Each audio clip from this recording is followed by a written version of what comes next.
it's Nisha Daniel with Detroit Soul Food Sistas on the go, and this is African-American-Made. What's up, YouTube family? My name is Shaka and this is African-American-Made. Today I'm hanging with Miss Nisha Daniel, the co-owner of Detroit Soul Food Sistas on the go. And the Soul Food Queen has welcomed me to her kitchen to talk about her amazing journey in the soul food business, her humble beginnings, and what inspired her to open up her first establishment. Miss Daniel is a warm spirit and is so inspirational. So get your plates together because today we're hanging with the Soul Food Sisters. Okay. Thank you so much for allowing me to take up some of your time today and do this interview. I've been waiting to do this for the longest. Yes. By the way, your food is bomb. Thank you so Love your much. food, Thank love the you so service. much. Thank you so much. And I'm just amazed by you guys' story and how you came together. I am Nisha Daniel, and I'm from Inkster, Michigan. We came to Arizona about 8 years ago. My background is surgery. I worked in the operating room for 18 years. I had a work injury back in 2017, which caused my family some financial hardship, and we had to supplement our income. Being out here in Arizona, it's very costly, and so we had to make ends meet. And so we started selling dinners at a church. Our background is my family, my grandmothers, they both cooked, baked bread, zucchini bread, rolls, dressing.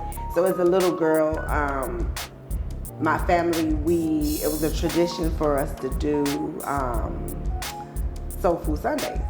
So the kids would help the grown-ups cook and everything, and so I learned some things, but didn't know, I was gonna use them later on in life. And so my kids growing up, they were in the kitchen with me, my two daughters. So when I got injured, I said, well, come on, let's just see what we can do. And so we started to try to sell dinners at the church, and that didn't work out. And so we didn't get frustrated. We started selling dinners actually at different venues here in Arizona.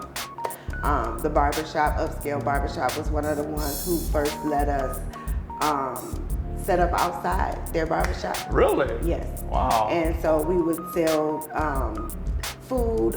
We would have our hot plates, and we would sell food in front of the barbershop throughout the day, and customers would support. And then other people started hearing about our food because we only had a minimum menu, just imagine, outside. And so then other people reached out to us. We had an opportunity to be a food vendor for one of the clubs out here. They allowed us to come in, and customers had to pay to get in to get our food. They weren't just there for the entertainment. They actually paid to come in just to eat, and they left. So after that opportunity, we, continued to just sell food out of the house, just making ends meet. Didn't expect this to be anything big.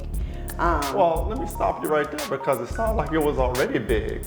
Well, we didn't because think people so. were allowing you. That's not common. It's not. It's hard to get in these spots to sell your food. Well, they liked the selections that we had, and it went with their venue, and so we were selling food to like 4 a.m.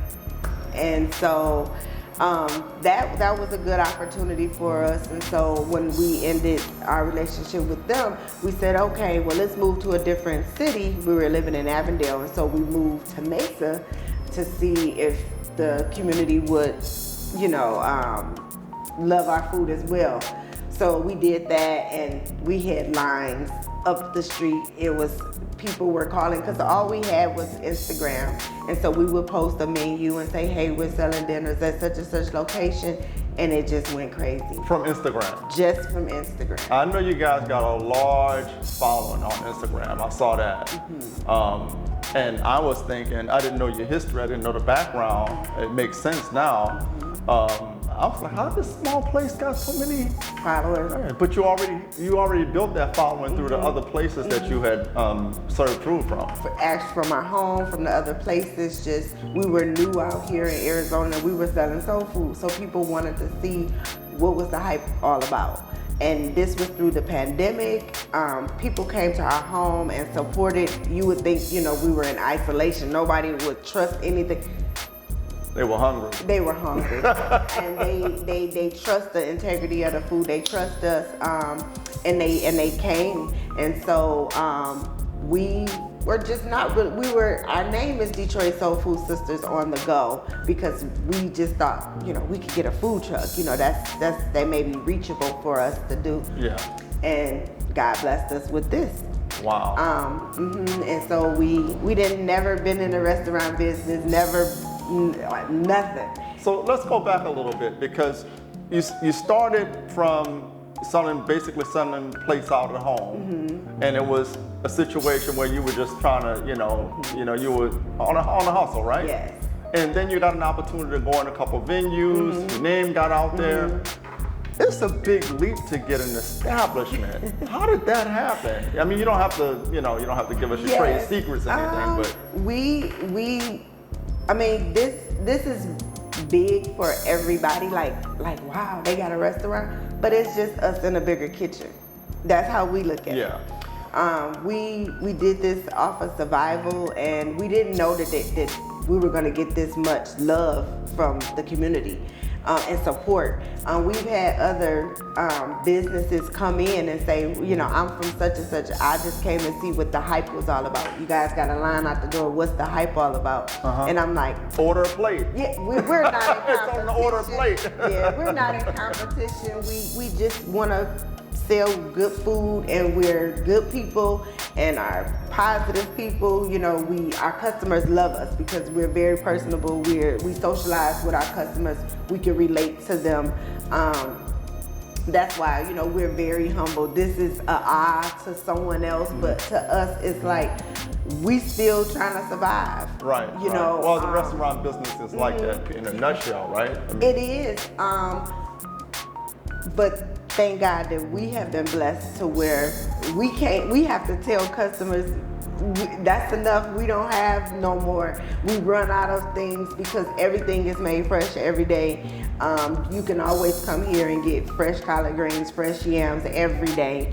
Those are some of the things that will stay on our everyday menu. And what's another thing that's unique about us, our menu does change daily. So because of the COVID and the food chain supply, right. Everybody is in the stores trying to buy up the food, and so it causes the restaurant to not be consistent with, I'm gonna guarantee I have lobster mac today.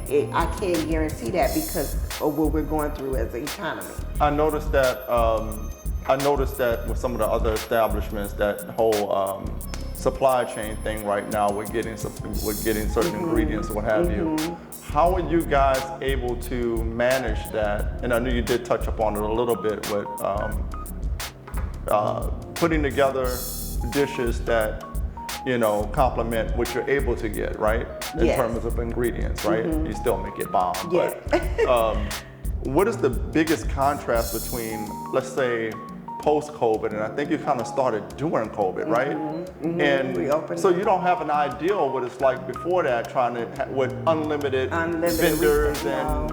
Okay, so you're already in it. So when things get better, you're gonna be sweet, right? Yeah, I think that's how it's gonna be because we've already been at its worst, and we're still giving out a menu that customers want. Even though it may not be seafood every day because some of those items may not be available, but you can always come here and get some collard greens. You can always come here and get some yams, some fried chicken, and things like that. Our specialty items, that's why they're features. Because they're not always available. But it's been trial and error to get the menu that we have, and these are the selections that the customers love. I can imagine. Plus, you're competing with bigger chains that have relationships with suppliers and what have you. I want to go back a little bit because I'm amazed at the story of how you started, and I know it's just, I think it's so inspirational for people who are sitting home right now and they have an idea for something and they can't get over that hump. It seemed to me, and you can correct me if I'm wrong, you guys just said, let's do it. And I know it's not easy to open a restaurant. No, I mean, there's a lot of moving parts involved in that. Yes, there was. It just happened, and it's still happening. Yes. It's still so surreal. Me and my daughter, you know, like I said, she's never worked nowhere else before. So you and your daughter are a team. You're the co-owners of Detroit Soul Food Sistas. Yes. Okay. And how is it working with your relative every day, all day, and running a business? Well, me and my daughter have a real unique relationship. We have one of the closest mother-daughter relationship that you could ever imagine. She's not only my youngest daughter, she's like my best friend as well.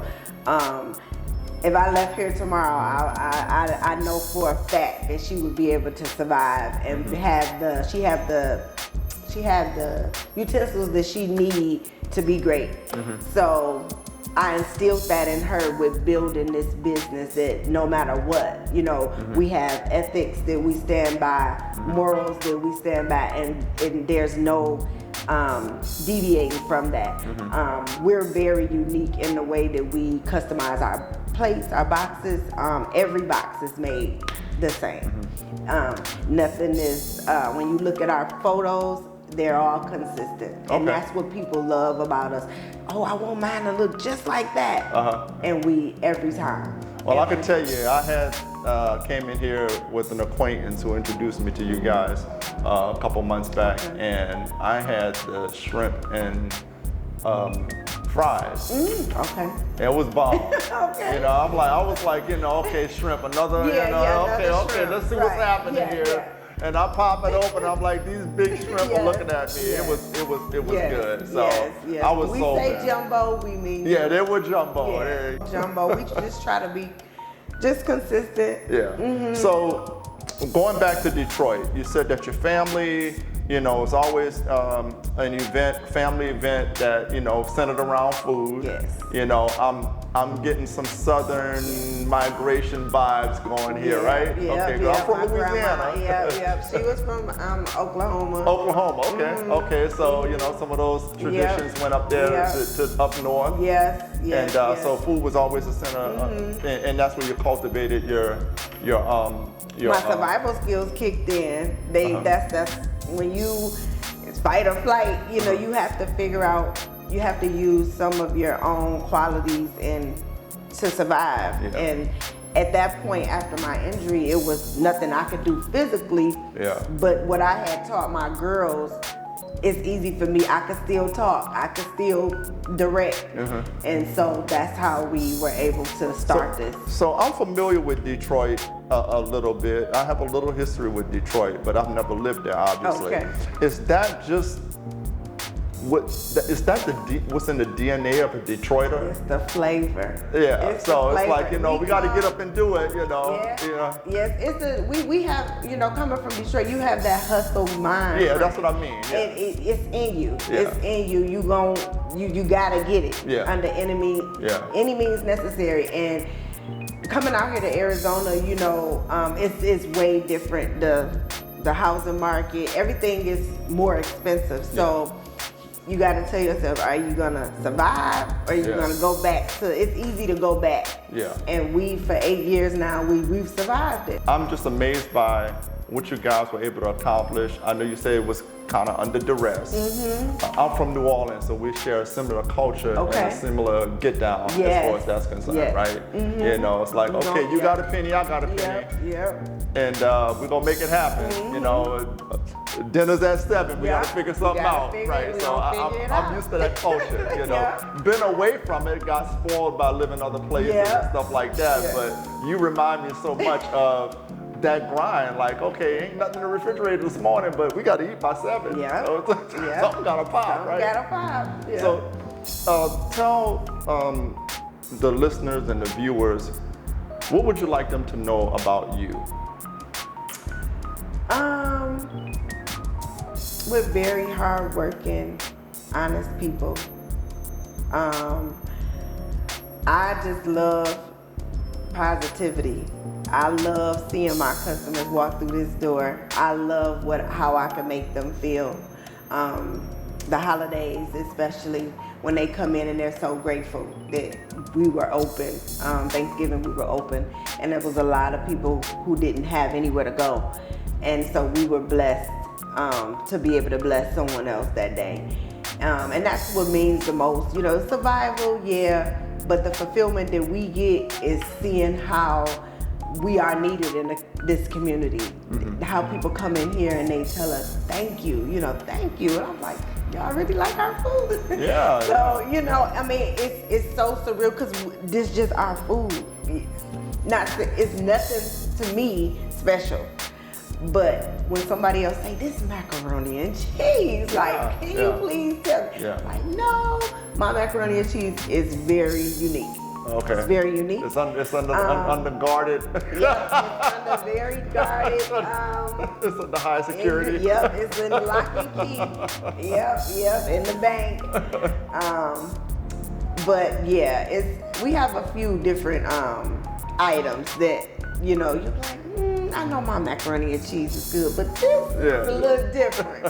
So it makes you want to come back. My food, it makes you want to come back. Okay. And so we just happy to be here. We are thankful for the community, and we want to do more things in the community. We're just so busy, so busy. Yes.